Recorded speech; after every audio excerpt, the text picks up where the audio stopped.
पहिला रिपोर्ट. शिवनेरी किल्ल्यावर मुक्काम केल्यानंतर मनोज जरांगे सकाळी मुंबईच्या दिशेने रवाना झालेत. आंदोलनाबाबत मुंबई पोलिसांनी दिलेल्या अटी शर्तींबाबत जरांगेंनी हमीपत्र दिलंय. मात्र एका दिवसाच्या आंदोलनाची परवानगी म्हणजे मराठा समाजाची चेष्टा आहे असं म्हणत जरांगेंनी पुन्हा मुख्यमंत्र्यांवर हल्लाबोल केलाय. गोळ्या घातल्या तरी आता माघार नाही असा निर्धार देखील त्यांनी बोलून दाखवलाय. ही चेष्टा आहे, गोरगरीब मराठींची ही चेष्टा आहे. अशी एक दिवसाची परवानगी देणं. तुम्ही गोळ्या जरी घातल्या तरी मनोज जरांगे झेलणार, पण आता हटत फडणवीस साहेबांनी लक्षात ठेवावे की आमच्या अटी शर्ती काढून टाकाव्या. एक दिवसात अंमलबजावणी करून टाका, नाही तर आत्ताच करा ना. इथूनच गुलाब ट्रका भरतो आम्ही शिवनेरी किल्ल्यावरून.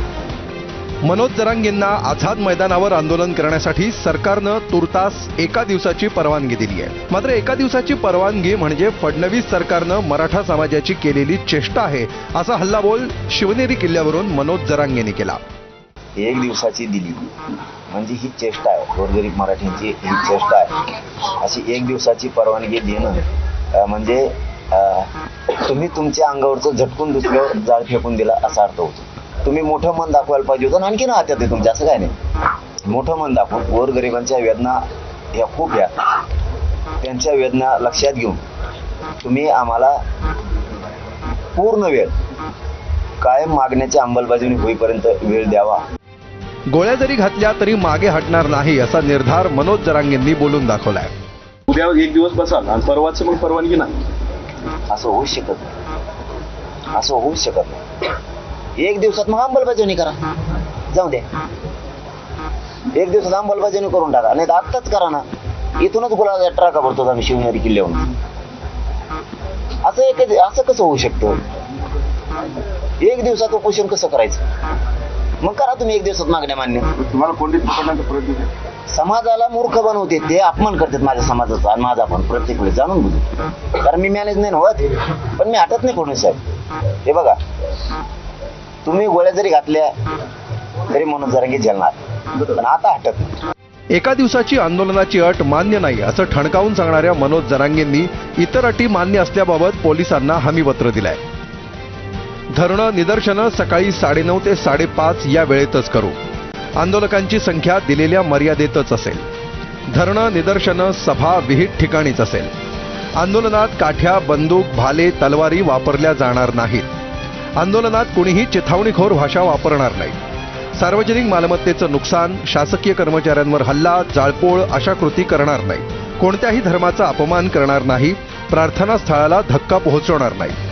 ट्रॅक्टर, बैलगाडी किंवा घोडे, हत्ती, उंट, कोंबड्या असे प्राणी आंदोलनाच्या ठिकाणी आणणार नाही. आम्ही आमचे सगळे टप्पे केलेले विजय मिळवण्याची, त्याचं काही टेन्शन नाही सरकारला, नाही मला बी नाहीये. आम्ही आमचं सगळं शांततेच्या मार्गाने टप्पे केलेले.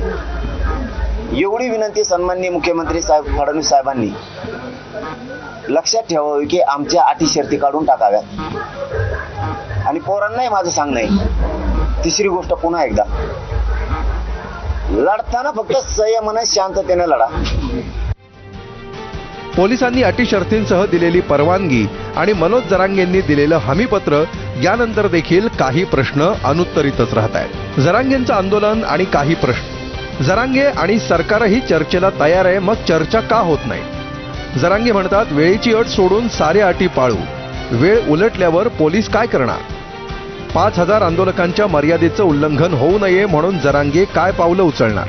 एकाच वेळी आंदोलक मुंबईत आल्यास यंत्रणेवर ताण येण्याची शक्यता आहे. जरांगे राज्यभरातून मुंबईच्या दिशेनं निघालेल्या आंदोलकांना मागे फिरण्याचं आवाहन करणार का? राज्य सरकारसाठी इशारा विनवणी करून मनोज जरांगे शिवनेरीवरून मुंबईच्या दिशेनं निघाले. जुन्नर, नारायणगाव यासह वेगवेगळ्या ठिकाणी त्यांचं जल्लोषात स्वागत करण्यात आलं. शुक्रवारपर्यंत मनोज जरांगे मुंबईपर्यंत पोहोचण्याची शक्यता आहे. मुंबईत पोहोचल्यानंतरच जरांगे आणि सरकार या दोघांची खरी परीक्षा सुरू होणार आहे. आणि ती परीक्षा म्हणजे जरांगे विरुद्ध फडणवीस सरकार या लढाईत मुंबई भरडली जाऊ नये याची. कृष्णा केंडे आणि मंदार गोंजारीसह ब्युरो रिपोर्ट, एबीपी माझा.